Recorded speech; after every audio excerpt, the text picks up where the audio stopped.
Друзья, пока гуляю, решила записать коротенькое видео. Возможно, вам откликнется кому-то, а кому-то нет.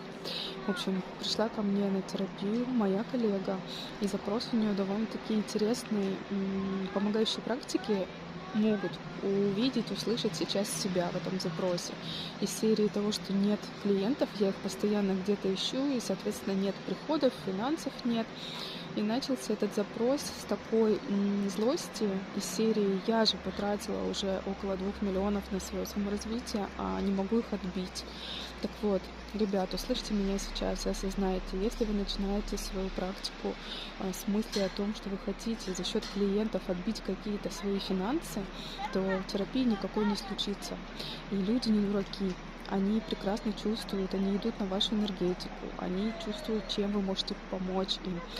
Вот. И это даже не объяснить на словах. И вам не надо вообще искать клиентов. Будет работать и сарафан, будут вас советовать, рекомендовать. Просто начинайте работу от чистого сердца, с душой, и благодарите своих учителей за знания, которые вы можете передать дальше. Мне будет интересно, что вы считаете на этот счет, ваши мысли, пишите в комментариях.